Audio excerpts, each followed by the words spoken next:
What is going on, everybody? Welcome back to 628 Productions, bringing you everything Thunderbird as usual. And today we're going to work on Project Blackbird.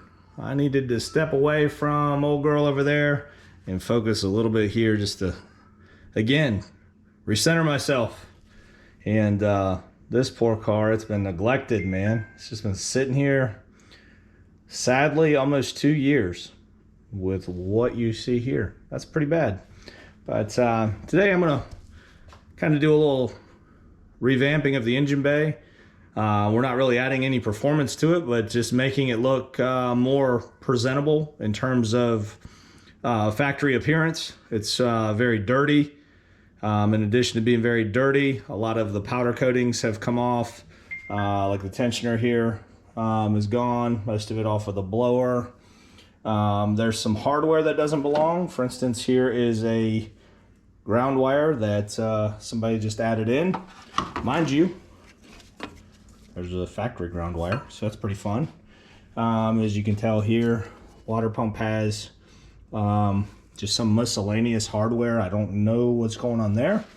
And then the real fun, if you look at the power steering pulley, it still has the tool where you thread it in to reinstall. So my luck, that's probably going to be rusted in there and will never come out. So try to do a little bit of a step-by-step here.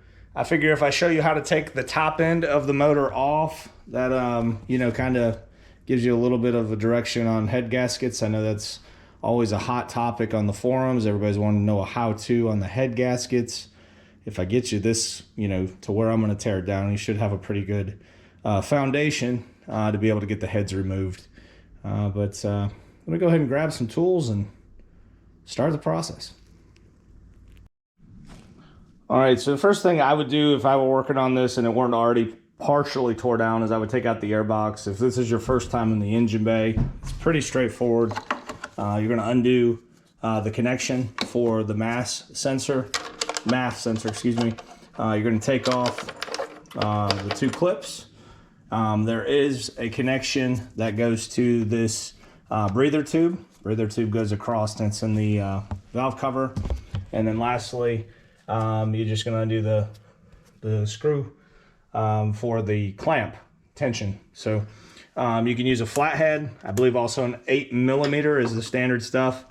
Once you're there, out of the way, that really opens up this whole side of the engine bay. And again, I had this stuff removed because I did the upper suspension components in another video. So if you need help with that, it'll be out there. All right, so with the airbox out of the way, I'm going to focus my attention on getting this bracket off and this side of the engine opened up. Probably the easiest of the two sides in terms of like specialty tools and labor involvement. Obviously, you're going to want to use something, a pick or a flat blade, to pop all these plastic connections. Just be extremely gentle. Everything breaks on this engine at this point in terms of the plastic connections. So if they are not already broke, just be patient because they'll want to break. That's just how it goes. But knock these out. AC connection just right there. I'm already breaking my first rule of thumb because I'm trying to hold the camera and do too much here. Let me just do it right. Just get in there, kind of get to the side, get under it. Let's see. There we go. And there is like a little push rivet. You can move that out of the way if you want. I like to move everything out of the way. Next thing you'd want to do, ideally, if I hadn't done the harmonic balancer in a previous filming, I would have all the belts on now. Otherwise, taking off that jack shaft is going to be a little bit of fun because everything's going to want to move here. So work on that. You have to take out the 4 bolts for the jack shaft, and then that'll woggle off. And I sprayed that pretty good with PB Blaster because typically this little centering bearing that goes through the pulley will be so rusted it'll be kind of corroded on there. So if it fights you, that's the only thing holding you up after you get the 4 bolts out.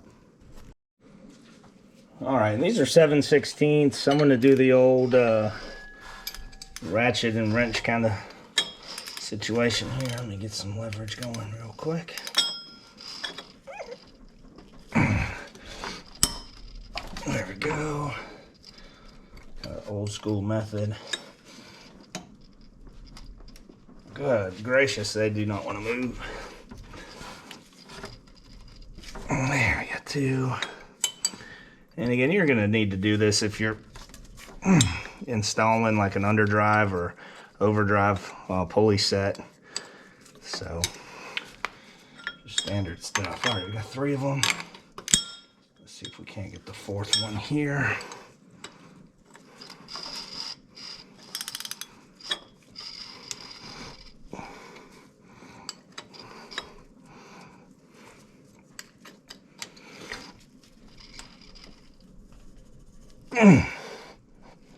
And I would be confident to say these have never been out. Goodness, those were tight. All right, let me get them out. Yeah. Hitting stuff here, rust is falling, dirt. What a mess. All right, I think they're all loose. May have tightened that one again. Let's see. Yeah, there we go. Too funny.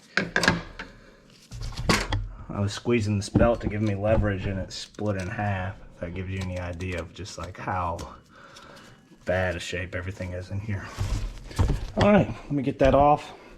Again, they're all loose at this point. I'm gonna take them off and then this should just come off of there. All right, so all four of them are out right here in my hand. Again, it's in terms of the socket size, 7/16. Again, depending on your skill level, you may want to mark and tag and put everything in a bag. I've worked on these cars long enough, I could tell you pretty much what every bolt is on this car. So I'm just gonna set them over here on the shelf out of the way. And then I'll probably forget that I did that. So I'll have to check this video because whenever it's a safe area, I forget. Only thing else, so for terms of removing this bracket, you're going to take off the AC compressor. There's four studs or bolts, long bolts that go through into the bracket. They're 13 millimeter. Once you do that and take the pulley off and the belts, you can take that whole bracket off. Now, again, I'm going to be refinishing and restoring the items, so I'm going to take the tensioners off. I don't know if the camera picked up, but the bearings are pretty well shot on all of these. So I'm going to take them off. Again, depending on your situation, I'm taking them off for restoration. If you intend to do that as well before you install, great time to do it. Otherwise, if you just take off the jack shaft, to my remembrance, I believe jack shaft in this top tensioner, you can get the bolts that hold it on. So let me get to it here and we'll verify that. All right, so at this point, I have all four of the long bolts loose, ready to be removed. Just gonna pull them out, nothing too exciting. Ford gave you just enough room to get this one. You gotta kind of get it all the way there and then start wobbling it up. There it goes, okay. Perfect, again, put them over here on my shelf. All right, and at this point, AC's removed. This one's never been off. That's all you really have to do. That gets it out of the way. That allows you to get the bracket off. Nothing trickier than that. At this point, I am going to take the tensioners off. They are 18 millimeter top and bottom. And then I'll take the belt off, take this off, and then it'll expose. I believe there's 3 bolts and maybe a stud with a nut on it. Or maybe it's 3 total and one of them's a stud with a nut on it. Been a minute, but let me get it off. All right, got everything off.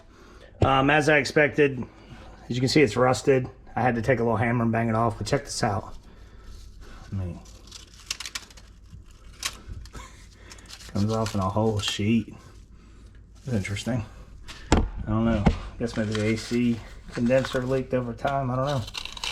Yeah, it's just coming off the sheets. That's good, because I was going to strip it down and respray it. This should allow me to get to the Well, it does allow me to get to the bolts, but it should allow me to show you where they are. They want to disconnect cam sensor. If anybody's wondering, that's the cam sensor right there. Looks like this pigtail's already broken. I don't know if it'll show you. There's a bolt right behind it. I don't know if I can get any light in there. Just gotta trust me. There's a bolt right behind it. Bolt here, stud, stud. 2 studs on the bottom with nuts. I believe they're both 15. The one behind the cam sensor should be a 15, and that's the oddball 13. So I'm gonna do that. That'll take the whole bracket off. And you'll see here in just a minute. I mean, that just opens up that whole side of the engine bay.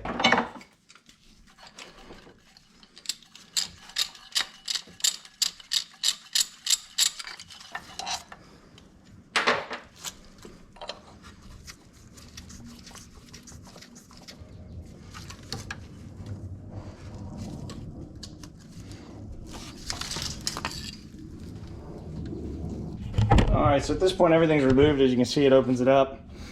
Again, this was kind of the squirrel ranch for a while. Still got some acorns chilling.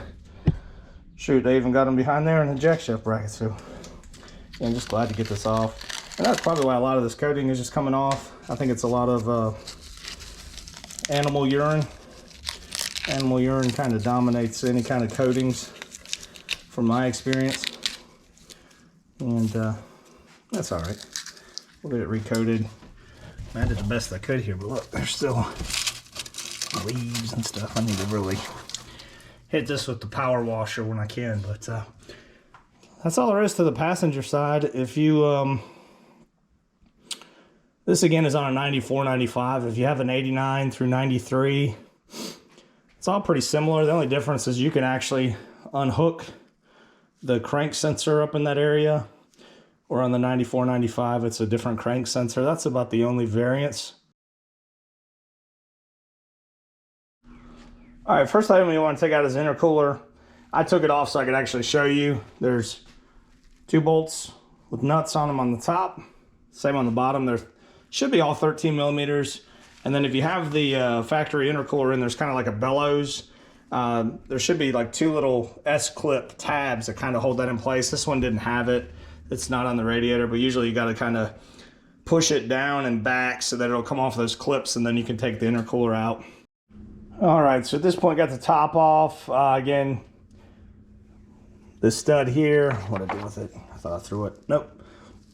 It's, I believe it's 7 millimeter. In my case, it was loose, and it goes through right here, so I was able to hit the backside with PB Blaster.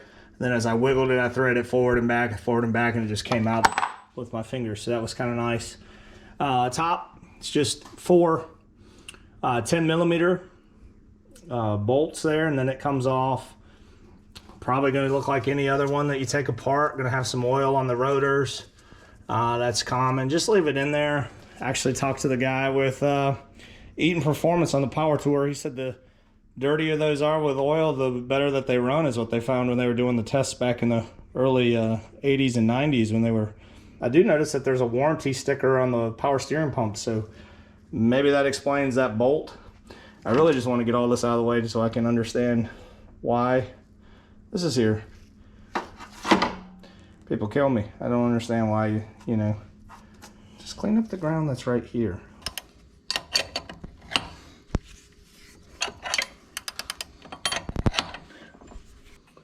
All right, got the pulley off. Used a puller tool for the steering pump. If you're unfamiliar with one of those, you can get it at any parts store. Pretty simplistic design. You get these 2 little half moons that go on here. You get a like a threaded nut that would go down on this shaft here, you'd say. This little donut thing that holds it together, and you tighten one way, loosen the other, and it draws it off there. The stud that was in the snout of the power steering actually threaded onto the kit I got off of eBay, so I don't know if that's a good thing or a bad thing. I guess taking it apart we'll find out. Everything's been well lubricated, so hopefully I have that in my favor. But At this point now allows me to take off this bracket. Only thing that remains are the 3 bolts for the power steering pump. I believe they're 15 millimeters. You got the 2 bolts and nuts for this little bracket. I believe they're 13 millimeter. And then that allows you access to get to all the bolts. And the other side bracket's held on just like the passenger side. Someone's been in here because there's no nut on the end of the pipe. You can see where it's not all the way over, so that's cool. And of course, we already knew somebody had been in there because there's a ground wire that didn't belong, unless they somehow added that from the bottom side and snaked it through. So I'm gonna work on taking this bracket off. All right, so at this point I've taken out the lower intercooler tubing. I've taken the bracket off. I actually took the bracket off in one big chunk, like I said you could do. So there's the alternator and the tensioner still on it. I took the coil pack off. There's a 13 millimeter that's on like either side of it there. So towards the snout there's a 13, and towards the side there's a 13. That's so I can take the alternator off later. Started doing it, and then I said this is way too much. Invested. Again, now that I'm in here, I mean, even though I just vacuumed it, I mean, I'm still getting so much rodent and you know, just debris. And then you can see some surface rust down there. I mean, it looks like to me they probably sat right here, put the shuckings here, and then pooed and peed down below. So that's what we got going on there. It's just some surface rust. We'll get that neutralized, cleaned up, out of the way. Right now I'm just taking off this little bracket right here. That's usually to hold on the intercooler piping. I guess the hose is kind of in the way, but there's usually a little bracket to hold that bottom pipe on. I'm taking it out of the way so I can get to the you know, various third charging cable here that somebody just popped on. I am noticing that it looks like the motor mounts were done. Maybe I'm imagining things. I don't know. They look good from this angle. That would save me a little bit of work, but really, you know, if you were doing motor mounts, I mean, this is kind of where I would do it from. I've done them top side, I've done them bottom side. Top side seems a little, you know, it's a little more involved. You got to take more stuff off. Obviously, passenger side's pretty simple. The one that typically fails is the driver's side, and thus, when it fails, it crushes your power steering hoses. Usually causes the oil pan to rub.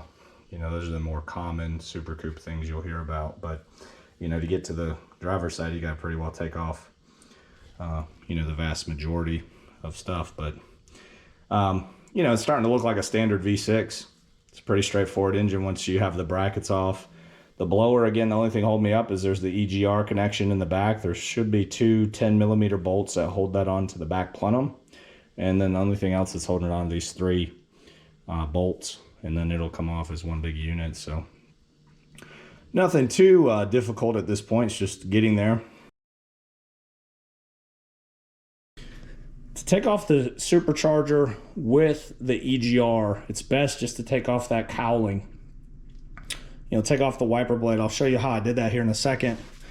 This one had already been removed, so taking the wiper blade off, I just got right to it, and that's when I had this oh my goodness moment. And you'll see why here in just a second. I mean, whoa. I mean, that was the spot, man. That was where everybody hung out. Goodness. And I'm gonna get my shop vac, get that all cleaned out. Once you do that, oh, somebody's been here. Okay. I didn't expect that. There's usually a couple bolts that hold that on. All right, well, man, this is a mystery. And then once you do that, you can get to the backside. You can get to the backside of the blower and not worry about breaking stuff. So yeah, let me go get my shop vac. Wow, learning about this car as I go is kind of fun. All right, be right back with the shop vac.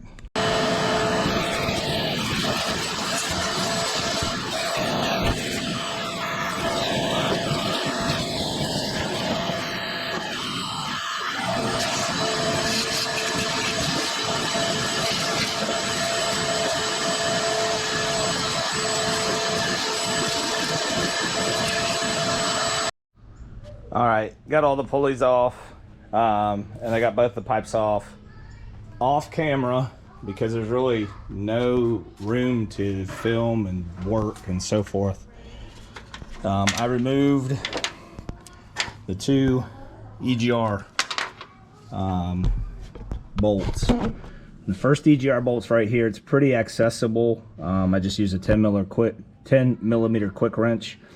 The one on the other side, I found best success just using a 1/4 inch ratchet, 10 millimeter deep well. And once you get it broke loose, then you could just use the weight of the ratchet to move it. I mean, we're talking minimal space, like just absolute horrible. Those are the two worst bolts probably on this whole car. Now, if you have a 8990, they ran a coolant line through the throttle body. There's some bolts on the backside that are just equally as horrible if you're doing a head gasket. You got to take this stupid crossover pipe out of the way that they only did on those earlier models. So you take off obviously the throttle linkage. That's right kind of where the powder coating's missing. Those are also 10 millimeters. And again, you just pop the linkage off the throttle body, get it out of the way. At this point, only thing holding this in place are the 3 bolts, and then I have to loosen up the coupler, and then everything should come out. So again, working with one hand here while I work on it. I'm going to pull that off. I gotta be honest, I don't know if there's sensors back there that'll hold it up with the EGR. I've only had a handful of cars with the EGR, and the ones I had that I deleted several years ago. And then with the tune, you know, corrected that. I don't have emissions. Yeah, it looks like we're good here. Where I live, I don't have emissions, so it's never been a thing. And again, when you put a 1/4 horse on it, you take the light off, so it's not like anything that's ever really impacted me directly. But not saying that's right or wrong, but I guess follow whatever works accordingly to your local municipalities or whatever they call that stuff. Most of these cars, again, you can just put a antique tag on and motor on regardless. So, man, so close, I'm starting to shake. There we go, pop back down there. Goodness. Should have blasted this too, that's kind of being special.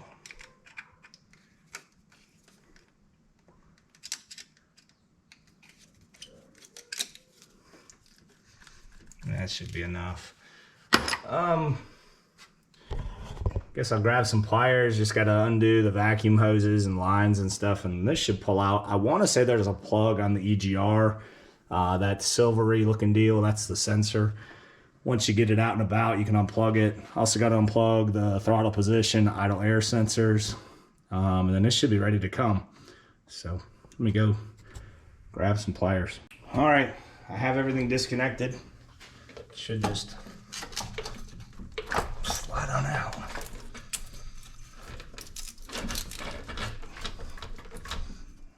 Something's definitely fighting me. What is fighting me here? Oh, it's again,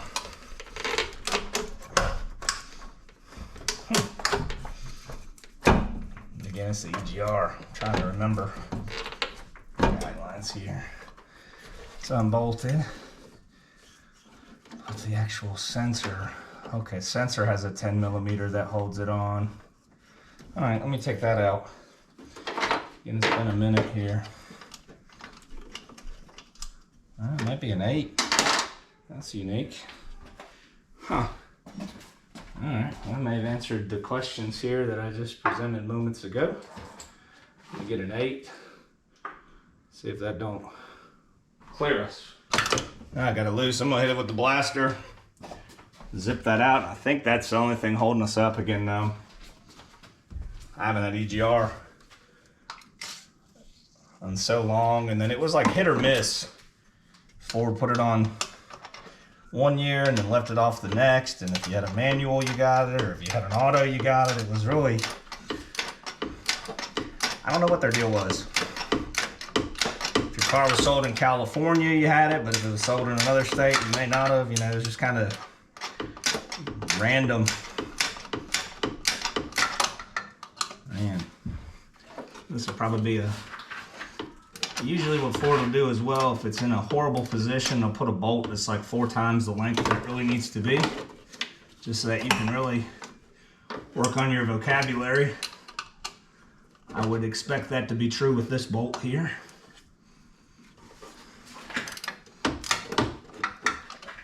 And, you know, while I'm getting this out, I mean, this is why mechanics didn't want to work on these cars back in the day. I mean, or they would just charge you a ridiculous amount of labor based on the manuals, because there was just so much crap required to be removed just to get to, you know, say this was a valve covered gasket job. I mean, you pretty well have to remove a majority of what I've done. So, I mean, you know, just put that in mind. It's just crazy. Wasn't a lot of forward thinking, I guess. There we go. Oh yeah, this is one of them jobs that's like, okay, that wasn't too bad. I expected it to be like a 2-inch bolt. I think that's it. Yeah, that was the one. Okay, let me lift that off. There we go. Oh my goodness. Woo! Funky fresh again. Great. Set this off to the side. All right, I'm gonna pop the garage door.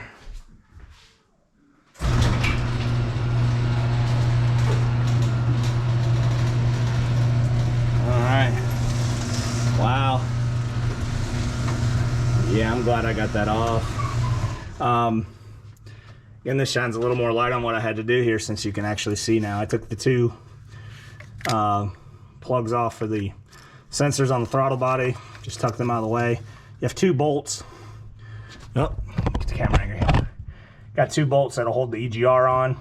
You got the one that's just a bolt to hold it in place. Now again, the EGR didn't want to come off, or the Supercharger didn't want to come off because there's like a little jot out and it got stuck under here. So once I got that moved, we were good. But wow, this was definitely the hangout spot if you are, you know, eating acorns.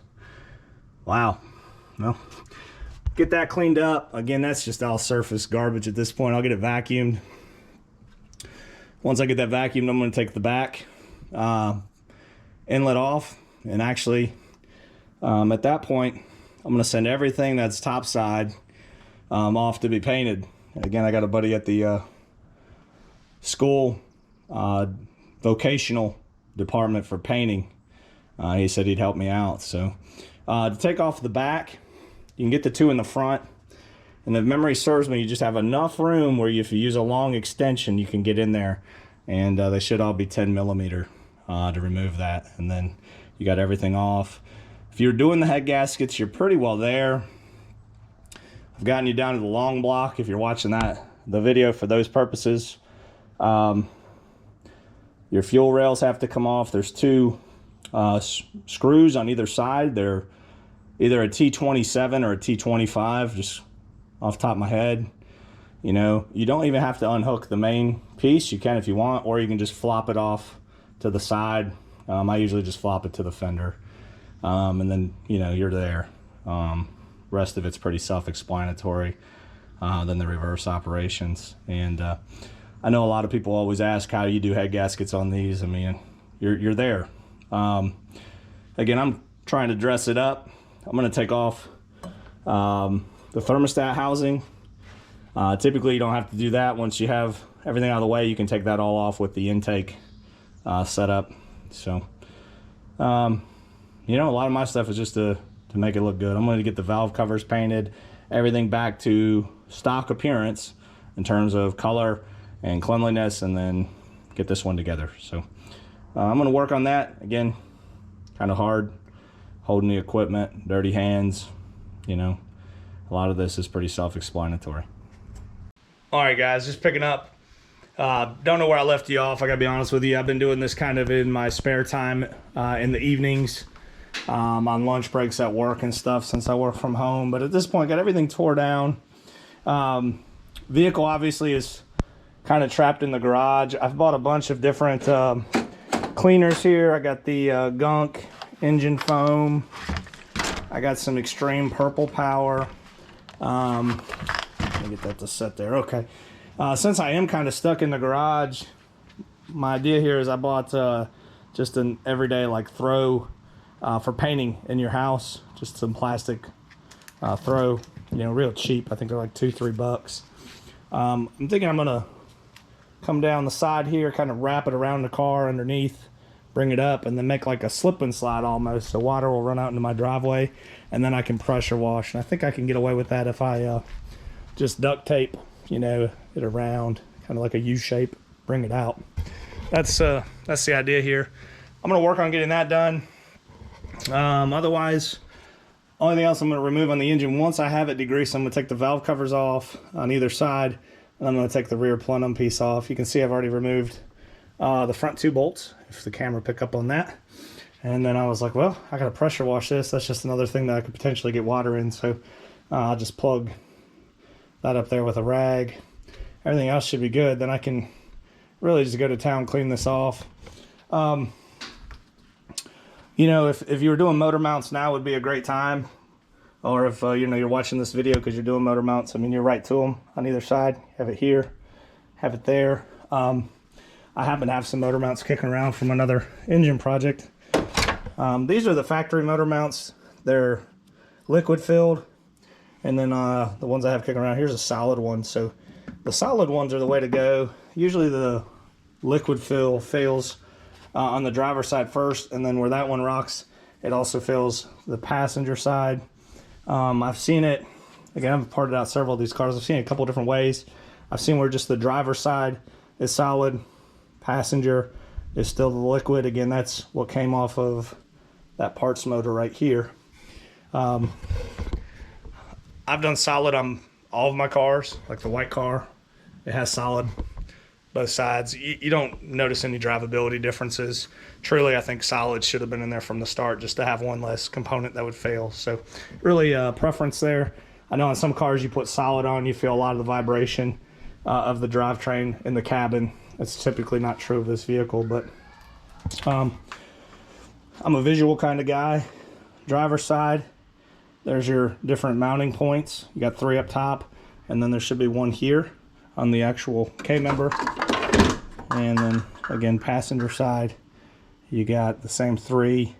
Nothing on the K-member, and then both of them have the long stud that holds it in. So hopefully that'll help somebody if that's the purpose of watching this here. Again, once I have that back piece off, driver's side valve cover is ready to go, and then the passenger side valve cover, I believe I'll have to undo that one coolant attachment. Maybe not. It's been a while. I think actually you can get around it without that, and then they're both off. So, you know, if you're looking at this from a garage saying, yeah, we'll do your valve cover gaskets and it'll be, you know, $800 or something ridiculous. You know, all of it's labor. If you're not familiar with this engine, just again, you know, you got to take a ton of components off just to get there, and then once you're there, you got to put a ton of components back on, obviously, to complete it. So, hopefully this will help you. But I'm gonna drop off camera real quick. When I come back, hopefully I have everything wrapped up, and I'll start pressure washing. All right, so real basic here. Not going for any awards for you know, beauty. It's just, again, to make sure I can channel the water out of the garage. Real basic concept here. I've just put the painter's tape and the plastic wrap all the way around the car. Looks like it's already fell off on that side. I need to get that a little better, but basically then makes a little slip inside that should allow the water to exit out of the garage. This is called engine degreaser, son. I'm spraying it everywhere I don't want dirt to be.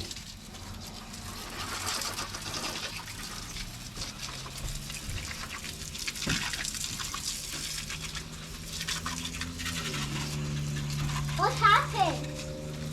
This cuts through the grease, and then when I spray it with the pressure washer, it'll be nice and clean. Or at least that's the hope. Let me see that part. I need to see that part. You need to see that part? Yes. All right, well, don't go far, buddy. I love working around a 5-year-old and a 4-year-old. Everything's like so new and exciting, and it's like real excitement. And there's other two. I guess I'm teaching them something, maybe, I don't know. But just seeing it go down is the greatest thing. Oh. All right, here it goes. I got the turbo nozzle on. Let's see what we can come up with here for you all.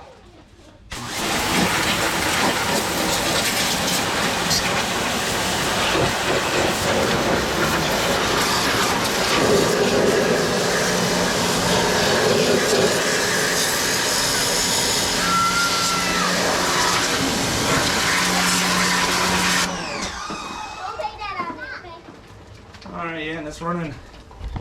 I may have been okay with my design here. Alright, it's running down the back. That's good. Okay. I think, let me look around the car first real quick, make sure it's just not running out the back, and this is just a slight stream. Let's see here. Yeah. Ew. That's yucky. Watch out, buddy. Yeah, it's gross. Alright, yeah. Got a winner so far. Alright, let's get you after it.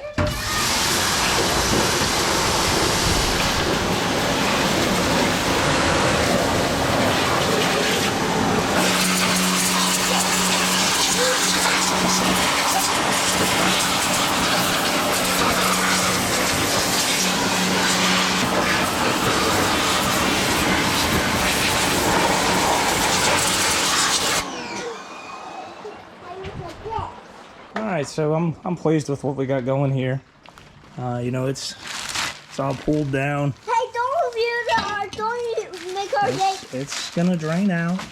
It's not a lake. Yes, it It's is. kind of a lake, I guess. Yeah, kind of. Evelyn, no. You got a pretty dress on. I know you want to play in the water. This is really disgusting water. Put the leaf down. Put the leaf down. Alright, welcome to my world. As you can see, just from me washing, there's more acorns and sticks and debris. I think pretty well stayed in the confinements of the plastic. Double check here. It's not horrible. Not perfect. Let me just lift that up a little bit. Give it a little bit of slope. I'll take it though, man. Like majority of it went out in the driveway. That's perfect. And again, it wasn't a real complex design here.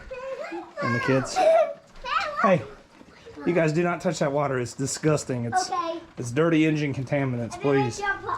Last thing I need to explain to your mother is why you're covered in engine grease on Mother's Day. But yeah, man, I'm pleased.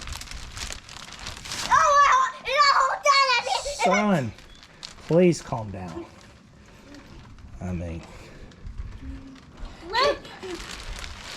all right, well, I mean, the plastic kind of shows it's just a lot of fun. Evelyn, stop. And my children don't listen very well, so it is what it is in my life. It's just a normal day of telling them to stop 14 times before they actually stop. Guess that explains why I'm the way I am, because I don't listen very well either. That's all right though. Having a good day. That was spray number 1. I haven't even tried the extreme. All right, so I hit everything with extreme. Just got a little toothbrush now. I'm just going to work on, you know, I didn't scrub anything before, but some of these items just need to be scrubbed just to get some of the grime off it. I'll probably, once this is all done, just take a wire wheel to this here, just so that it revamps the aluminum appearance. And you know, again, I just like everything clean. You know, my intent is to flip this car, send it to someone. I want it to look right, want them to think that I gave it the little attention to detail it needed. I mean, a lot of the stuff like cleaning the heads, you know, you're never going to see that. This little area here, another good spot's right under underneath the coolant.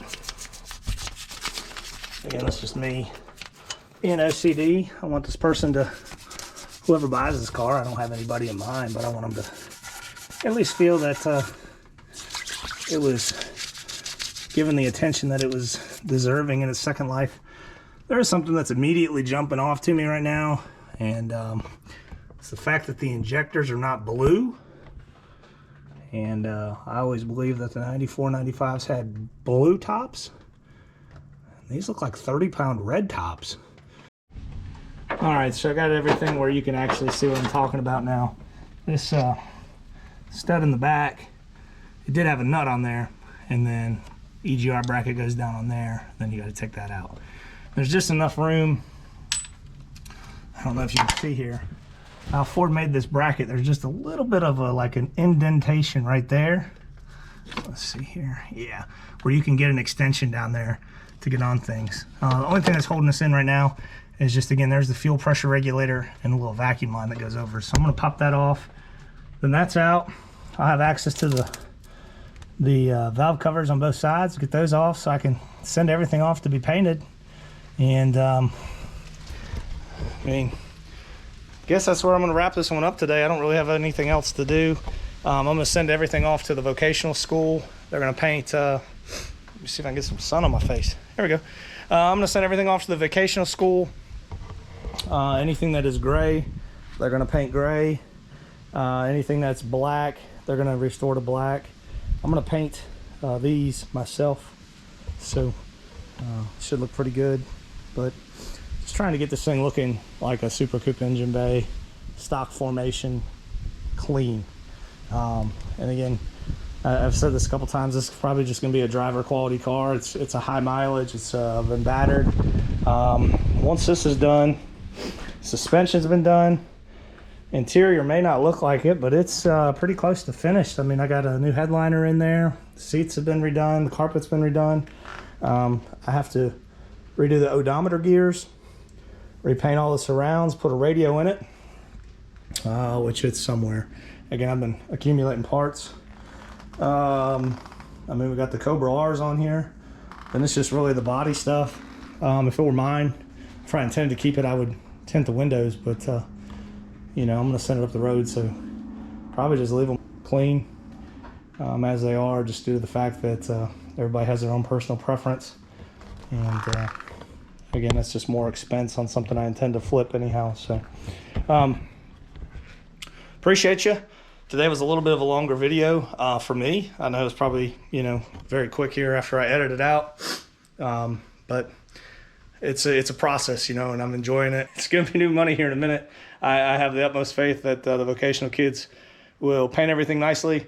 We'll get it running right. And before I let you go, one question. If you've ever had a 94, 95 with red top injectors, that's really throwing me for a loop. Some questions here. Kind of pulls into that extra ground wire that was miscellaneously there. You know, the stud that was in the end of power steering. Some of the other things have just been kind of different in this car. I know that it had a little bit of an issue with running when I got the car too. I want to say like under high boost it was missing, so I'm wondering if it doesn't have an earlier model engine with the wrong fuel injectors in it, and that's causing kind of everything here. I don't know. I don't think that would be the case, because I've put a 94, 95 blower on an earlier model without a tune, without trouble, but I've never seen a later model where it's tuned for the bigger injectors with red tops. So a lot of questions, but if you've had that, let me know. Maybe I'm overthinking it here. But once again, I appreciate you guys. It's always a pleasure to get behind the camera, do a little tinkering on Thunderbird stuff, and hopefully everybody gain a little bit of knowledge. Take care. Appreciate you.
clearance.